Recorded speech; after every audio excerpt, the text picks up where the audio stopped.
आज इस वीडियो में मैं आपको सुनाने जा रहा हूं आज़ादी की पहली सुबह की कहानी। क्यों आखिरकार ज्योतिषियों ने 15 अगस्त की तारीख को अशुभ बता दिया था और शपथ लेने से पहले प्रधानमंत्री के तौर पर जवाहरलाल नेहरू के माथे को क्यों राख से मला गया था। और तर्कवादी, तर्कों पर बात करने वाले जवाहरलाल नेहरू ने भी ये सब कुछ करते हुए कभी ना नहीं किया पंडितों के सामने और ज्योतिषियों के सामने। नमस्ते, मैं राशिद। 15 अगस्त की सुबह जानने के लिए आपको 14 अगस्त की शाम को समझना होगा। 14 अगस्त 1947 की शाम सूरज डूबा। इसके साथ ही 200 साल तक अंग्रेजी शासन के जितने भी प्रतीक चिन्ह थे, जितने भी अंग्रेजी झंडा था, सभी सरकारी इमारतों से उतारे जाने लगे। वहीं लुटियंस की बनाई नई दिल्ली के यॉर्क रोड बंगला नंबर 17 पर लोगों की भीड़ इकट्ठा होने लगी।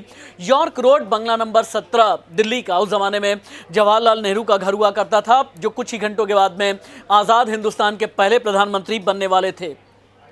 सन्यासी आए, जवाहरलाल नेहरू को पीतांबर पहनाया, उनका माथा राख और तिलक से पूरी तरह से सान दिया। नेहरू तर्कवादी थे, लेकिन कहीं से भी उन्होंने विरोध नहीं जताया। उन्होंने ये सब कुछ होने दिया। और उस ज़माने के कई लोग जानने वाले ये कहते हैं कि शायद जवाहरलाल नेहरू को भी एहसास हो गया था कि आगे आने वाले दिनों में आज़ाद हिंदुस्तान में उन्हें कितना बड़ा चैलेंज फेस करना होगा। उन्हें अंदाज़ा होने लगा था। माथे पर लगी राख को नेहरू ने बस पूछा ही था कि लाहौर, अभी जो पाकिस्तान में है, वहाँ से एक फ़ोन आया। इस फ़ोन का राज क्या था ये आप जानेंगे तो आप चौंक जाएंगे। कुछ वक्त बीता, नेहरू ने अपने माथे पर लगी राख पोंछी, भाषण की तैयारी में लग गए। भाषण में शब्द क्या क्या होंगे इसकी तैयारी करने लगे। अंग्रेजी में होगा, हिंदी में होगा, इसके बारे में अपने सलाहकारों से बात करने लगे। इसी बीच फ़ोन की घंटी बजी। एक ट्रंक कॉल जो पाकिस्तान का हिस्सा बन चुके लाहौर से आई थी। फ़ोन पर बात करने के बाद जवाहरलाल नेहरू बहुत घबराए हुए थे। उनके मुंह से एक शब्द नहीं निकल पा रहा था। उनके चेहरे के हाव भाव पूरी तरह से सफ़ेद पड़ चुके थे। नेहरू की घबराहट की वजह क्या थी? फ़ोन का रिसीवर रखा नेहरू ने। उन्होंने अपने जो दोनों हाथ हैं ना, अपने पूरे चेहरे पर रखे और बिल्कुल बैठ गए। हाथ हटाए तो फिर जवाहरलाल नेहरू की आंखों में आंसू थे। उस वक्त नेहरू की बेटी इंदिरा गांधी और मेहमान पद्मजा नायडू भी उनके पास में थे। उनके पूछने पर जवाहरलाल नेहरू ने बताया, लाहौर के नए प्रशासन ने हिंदू और सिख इलाकों में पानी की सप्लाई बंद कर दी है और छोटे छोटे बच्चे जो हैं प्यास से तड़प रहे हैं। मैं चाह करके भी कुछ कर नहीं सकता क्योंकि वहाँ पर हमारा शासन नहीं है। औरतें या बच्चे जो भी पानी लेने के लिए बाहर निकल रहे हैं, उन्हें लाहौर में जान से मारा जा रहा है। लाहौर शहर पूरा धू धू करके जल गया है।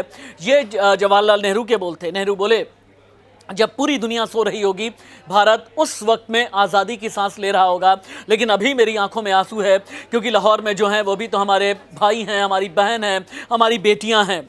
रूंधे हुए गले से नेहरू बोलते हैं, मैं अब कैसे देश को संबोधित करूंगा?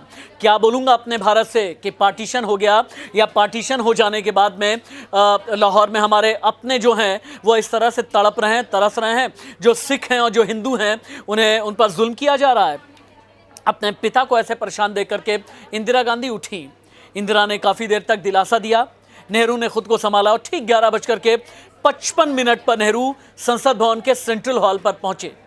नेहरू की सूती बंडी और एक कांच में गुलाब का फूल जो हमेशा ही पिरोया हुआ होता था। समय से पहुंचे, लेकिन लाहौर की खबर वाला टेलीफोन आने के बाद से उनका मन बहुत ज़्यादा भरा था, बहुत रो रहे थे। और भाषण के लिए, वो जो ट्रस्ट विद डेस्टिनी भाषण है ना, उस भाषण के लिए जवाहरलाल नेहरू ने बहुत ज़्यादा तैयारी की भी नहीं। भाषण के बाद में नेहरू ने कहा, मुझे होश नहीं कि मैं क्या कह रहा था। मुझे अंदाज़ा ही नहीं कि मैं अपने जनता को संबोधित करते हुए क्या कहना चाह रहा था। अपने भाषण में नेहरू ने लाहौर, या यूँ कहें कि पाकिस्तान को भी याद किया। उन्होंने भाषण में कहा, इस मौके पर हमें अपने वो भाई बहन भी याद हैं जो राजनीतिक सीमाओं की वजह से हमसे अलग हो गए। वो आज़ादी की खुशियां नहीं मना सकते। वो लोग भी हमारे साथ हैं, हमारे अपने हैं और हमेशा हमारे अपने बने रहेंगे, चाहे हालात कुछ भी हो जाएं। और जैसे ही घड़ी ने 12 का काटा छुआ, कड़कती बिजली के साथ में जोरदार शंखनाद हुआ। हज़ारों की भीड़ ने संसद भवन को घेरा। नेहरू के साथ हॉल में मौजूद हर शख्स की आंख में आंसू था, क्योंकि 200 साल की गुलामी की जो जंजीर है, जो बेड़ियां हैं, उसे तोड़ करके भारत आज़ाद था। और दरअसल आज़ादी के लिए 15 अगस्त 1947 का दिन तय हुआ, लेकिन ज्योतिषी ने कहा कि यह अशुभ है, यह मनहूस है, और इसीलिए 14 अगस्त की रात 12 बजे जवाहरलाल नेहरू ने पीएम पद की शपथ ली और 15 अगस्त सुबह का इंतजार किया नहीं। लेकिन कई बड़े बड़े पत्रकार उस दिन को याद करते हुए कहते हैं कि 14 और 15 की रात लोगों में इतना जोश था जिसका कोई हिसाब नहीं। वहां मौजूद ज़्यादातर लोग ऐसे थे जो भारत माता की जय, जय हिंद इस तरह के नारे बुलंद कर रहे थे। और अगले दिन देश में आज़ादी का जश्न सुबह होते ही होने लगा। और उस ज़माने में बस लोगों को अलग अलग ज़रिए से, कभी रेडियो के ज़रिए या फिर अखबार के ज़रिए ये पता चलता था कि आज़ादी का भाषण हुआ है। लोगों को ये पता चलता था संसद के सेंट्रल हॉल में जवाहरलाल नेहरू ने प्रथम प्रधानमंत्री की शपथ ले ली है। और उसके बाद जब सूरज उगा, अंधेरा छटा, वहाँ से भारत आज़ाद था, हिंद आज़ाद था, गुलामी की बेड़ियाँ कड़ियाँ टूट चुकी थी। नमस्ते।